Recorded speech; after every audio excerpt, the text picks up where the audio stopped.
지난 시간에 나누었던 지금의 성령의 시대라는 내용을 요약하면 이렇습니다. 예수님은 십자가를 통해서 구원의 길을 만드시고 부활 승천하셨습니다. 예수님은 말씀하신 대로 성령을 보내셨고 모든 것을 성령님께 맡기셨습니다. 그래서 지금이 성령의 시대입니다.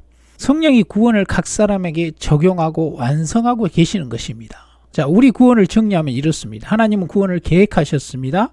예수님은 하나님의 계획대로 구원의 길을 만드셨습니다. 예수님이 만드신 구원의 길로 인도하시는 분이 바로 성령님입니다. 우리는 지금 성령님과 함께 더불어 신앙생활을 하는 것입니다. 성령님은 구원을 적용시키고 계십니다. 성령의 도움 없이는 우리는 죄를 이길 수가 없습니다. 신앙생활의 모든 것이 성령님으로 되어지는 것입니다. 자, 그러면 이 시간에는 성령을 어떻게 받나요? 라는 제목으로 말씀을 나누겠습니다. 성령은 하나님의 거룩한 영입니다. 그래서 성령은 죄 문제가 해결되기 전에는 죄인과 함께 할 수가 없습니다. 출애굽기를 보시면 모세가 하나님을 만나는 장면이 나옵니다. 하나님이 모세에게 가까이 오지 말라고 하셨습니다. 모세조차도 하나님을 직접 대면하지 못합니다. 출애굽기 3장 5절에 하나님이 이르시되 이리로 가까이 오지 말라. 내가 선 곳은 거룩한 땅이니 내 발에서 신을 벗으라 말씀합니다. 빛이 어둠과 함께할 수 없듯이 하나님은 죄인과 함께할 수가 없습니다. 그럼에도 불구하고 하나님은 자신의 백성들과 함께 하셨습니다. 하나님이 어떻게 죄인인 이스라엘 백성들과 함께 하셨습니까? 그 방법은 하나님의 영이 머물 수 있는 장소를 따로 만들겠습니다. 그것이 바로 성막인 것입니다. 백성들이 성막을 완성하자 하나님의 영이 그곳으로 임재합니다. 그리고 낮에는 구름기둥이, 밤에는 불기둥으로 성막을 덮었다고 말합니다. 성막은 하나님의 영이 거하는 장소입니다. 출애굽기 40장 34절 35절을 보시면 구름이 해막에 덮이고 여호와의 영광이 성막에 충만하매 모세가 해막에 들어갈 수 없었으니 이는 구름이 해막 위에 덮이고 여호와의 영광이 성막에 충만함이며 말씀합니다. 성경은 세상을 구원할 메시아 바로 예수님이 나타나는 시기를 말세라고 합니다. 왜 말세라고 합니까? 그것은 구세주는 구원의 완성을 이루는 끝이기 때문입니다. 농사의 비유를 들면 말세는 수확하는 시기란 뜻입니다. 지금은 성령을 통하여 영혼들을 수확하고 있는 말세의 시대인 것입니다.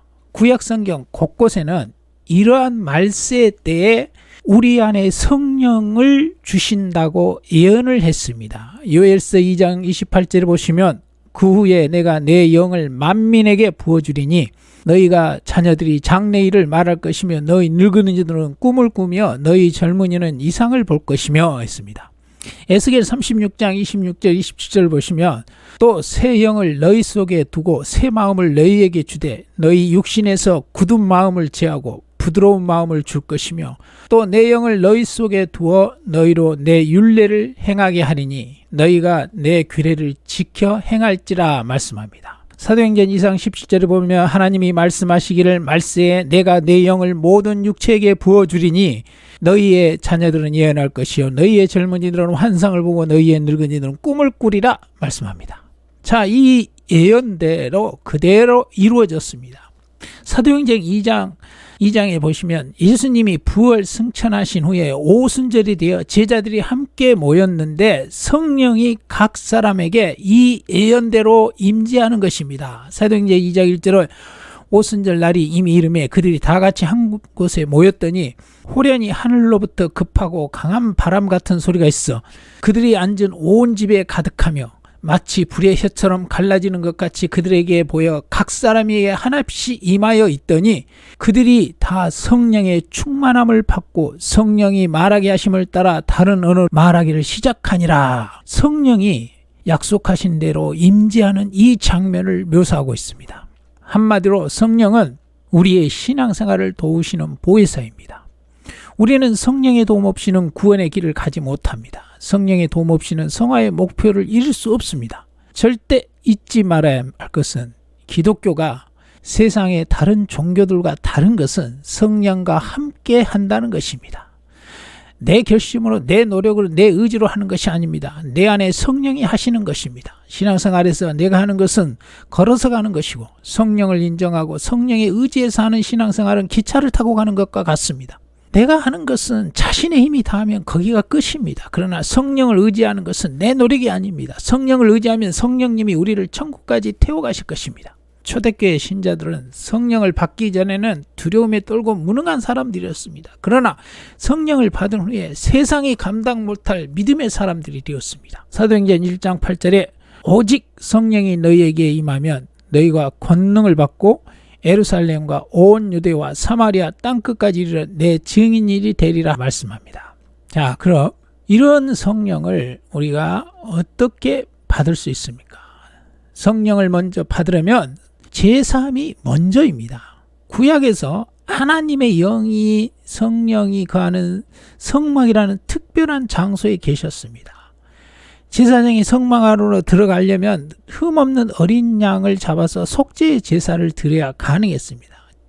제사를 통해 일시적으로 죄가 사해지고 비로소 하나님의 영이 거하는 성소에 들어갈 수가 있었습니다. 그런데 지금 하나님의 영이 거할 수 있는 성소도 없습니다. 속죄의 제사도 드리지 않습니다. 그렇다면 오늘날 우리는 어떻게 성령을 받을 수 있게 된 것입니까? 구약에 예언한 대로 말세에는 눈에 보이는 성막이 아니라 우리 안을 성막 삼아서 우리의 마음이 성막이고 우리 안에 하나님의 영을 부어주신다고 했습니다. 예수를 믿게 되면 성령을 선물로 받게 됩니다. 성경은 성령을 받으려면 먼저 조건이 있다는 것입니다.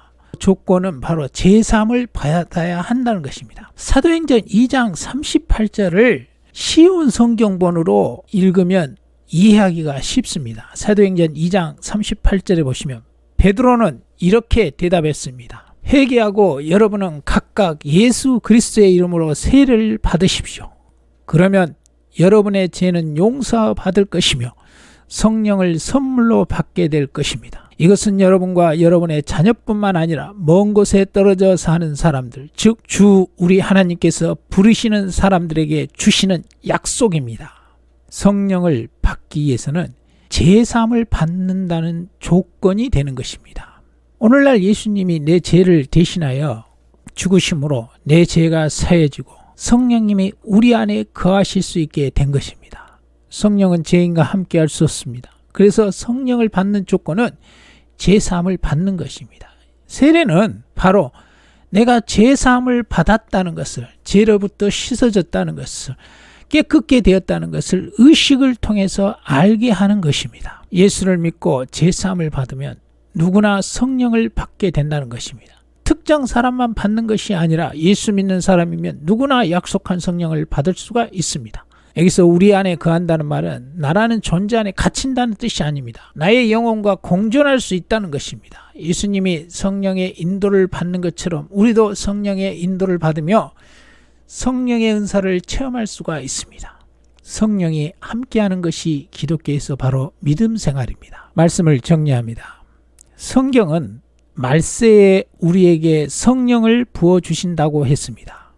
성령은 우리 신앙생활을 도우시는 보혜사입니다. 기독교가 세상 종교와 다른 것은 성령과 함께 한다는 것입니다. 지금이 말세입니다. 성령을 받으려면 예수의 이름으로 세례를 받고 제사함을 받아야 합니다. 그리하면 성령이 임재하게 됩니다. 성령과 함께하는 것이 기독교 신앙입니다.